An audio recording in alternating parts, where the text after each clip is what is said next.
તાલુકાના રક્ષણ અને વિવિધ પડતર માંગણીઓને લઈને નખત્રાણા સરપંચ સંગઠન દ્વારા વિરોધ પ્રદર્શન કરવામાં આવ્યું। નખત્રાણા તાલુકાના તમામ ગામોની ગૌચર જમીનોના રક્ષણ અને વિવિધ પડતર માંગણીઓને લઈને આજે નખત્રાણા સરપંચ સંગઠન દ્વારા પ્રાંત કચેરી બહાર પ્રતિક ધરણા યોજી આક્રમક વિરોધ પ્રદર્શન કરવામાં આવ્યું હતું। આ ધરણામાં તાલુકાના સરપંચો, ઉપસરપંચો, ગ્રામ પંચાયતના સભ્યો અને સ્થાનિક આગેવાનો મોટી સંખ્યામાં જોડાયા હતા।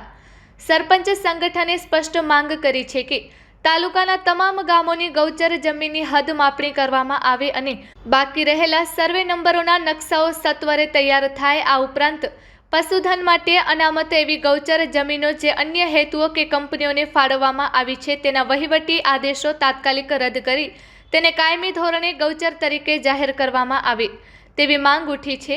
માત્ર જમીન બચાવી જ નહીં પરંતુ ગૌચરના વિકાસ માટે પશુઓને પીવાના પાણીના તળાવો અને ઘાસચારાના વાવેતર માટે જરૂરી સરકારી ગ્રાન્ટ ફાળવવાની પણ રજૂઆત કરવામાં આવી છે।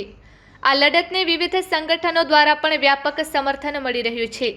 જો આગામી સમયમાં માંગણીઓ સંતોષવામાં નહીં આવે તો આંદોલન વધુ તેજ કરવાની ચીમકી અપાઈ છે। આજરોજ તારીખ 17/12/2025 નખત્રાણા તાલુકા સરપંચ સંગઠન દ્વારા એક દિવસનું ગૌચર બચાવ માટે આમરણ ઉપવાસ રાખેલ છે।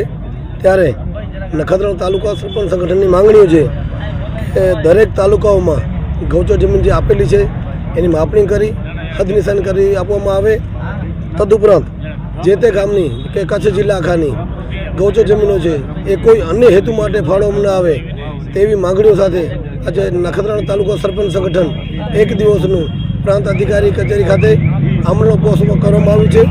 એમાં દરેક તાલુકાઓમાંથી સરપંચ સંગઠનનો અમને સાથ સહકાર મળેલ છે તથા કચ્છ જિલ્લા સરપંચ સંગઠનના હોદ્દેદારોની પણ હાજરી રહી છે અને આમ પ્રજા પણ આ આમરણ ઉપવાસને ઘણું બધું સમર્થન આપ્યું છે। ત્યારે અહીંયાના સ્થાનિક જે સરપંચ સંગઠનના પ્રમુખ છે એમને પણ ખૂબ ખૂબ અભિનંદન આપું છું અને તમામ હોદ્દેદારો છે નખત્રાણા તાલુકાના સરપંચ સંગઠનના એમને પણ અમે માંડવી તાલુકા સરપંચ સંગઠન વતી હું ભારુ ગઢવી તથા પુલસિંહ ગઢવી જે કચ્છ જિલ્લા સરપંચ સંગઠનના મહામંત્રી છે અને માંડવી તાલુકા સરપંચ સંગઠન સાથે સંકળાયેલ છે તો અમે માંડવી તાલુકા સરપંચ સંગઠન તરફથી નખત્રાણા તાલુકા સરપંચ સંગઠનને હૃદયપૂર્વક અભિનંદન અને સહયોગ આપવા તૈયાર છીએ।